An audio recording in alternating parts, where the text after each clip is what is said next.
Here we have the modern human, living in comfort and convenience, with a justice system focused on fines or rehabilitation. But history ran on a different operating system. In the medieval era, justice wasn't about reform, it was about creative deterrence. Punishments were public, elaborate, and designed to terrify everyone into compliance.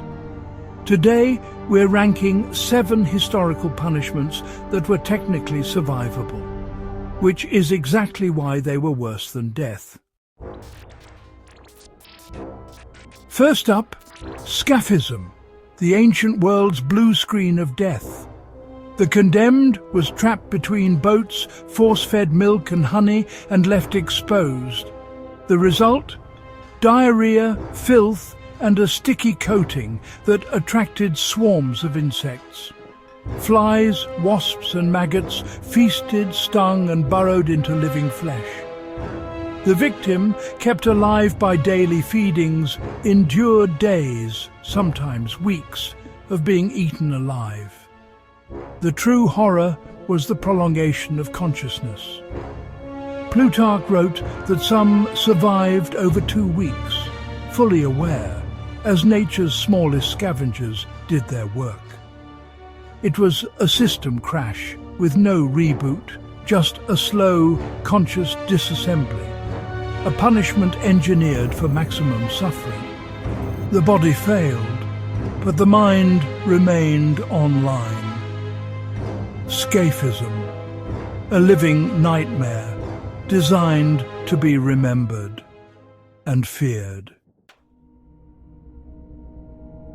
Next, the Judas cradle, a punishment exploiting gravity's relentless pull. The victim was suspended above a pyramid-shaped point, then slowly lowered onto it.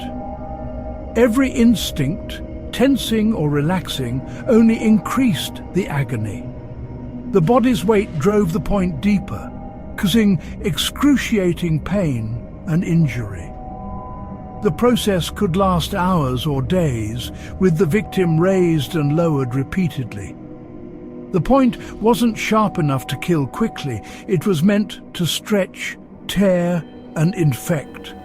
There was no escape, no relief, just an endless loop of pain. The system forced the body to damage itself over and over, a glitch in the human experience, with no possibility of a reboot. Only eventual septic failure. The saw, anatomical deconstruction at its most brutal. The victim was hung upside down, ensuring blood kept them conscious. Executioners sawed from groin downward, maximizing awareness and pain. The inverted position prolonged life, making the victim witness their own bisection. Consciousness persisted until the saw reached vital organs. A terrifyingly efficient method for maximizing suffering. Rat torture, a biological virus unleashed on the body. The victim was restrained, a metal bucket with a rat placed on their abdomen. Heat was applied. The rat, desperate to escape, burrowed into the flesh.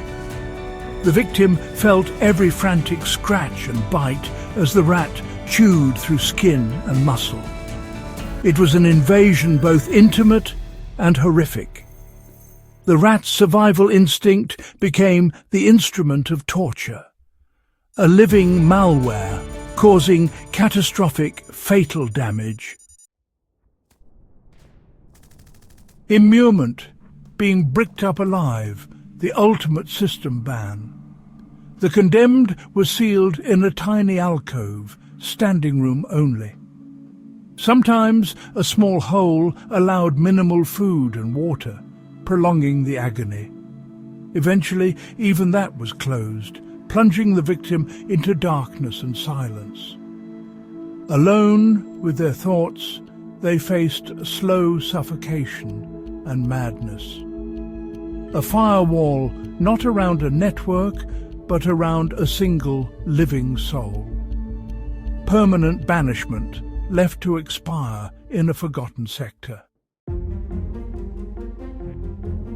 The breaking wheel, public punishment as hardware reformatting. Limbs were shattered along the spokes, but the head and heart were spared. The victim, woven through the wheel, was hoisted for all to see. Exposed to the elements, they died slowly from shock and dehydration. Days could pass before death, with the victim fully conscious. A living warning, forced to witness their own destruction. The body destroyed, the mind left to suffer. The oubliette, punishment by erasure. A narrow shaft, sealed at the top, became the prisoner's world. No light, no sound, just darkness and filth. Escape was impossible. Food and water, if given, were rare. The intent to be forgotten, erased from memory. The prisoner lingered in isolation, facing starvation, disease, or madness. A living ghost, deleted from the world, but forced to exist. The ultimate 404 error, irretrievable, as if they never existed. Our survey of these archaic punishments ends here. These were not just penalties, but engineered experiences of suffering. Designed to break body and spirit, they served as warnings to all. Today, our justice system is patched and refined, less permanent, more humane. So, next time you grumble about a parking ticket, remember you could be in a boat covered in honey. Be grateful for the modern update. It's a significant improvement.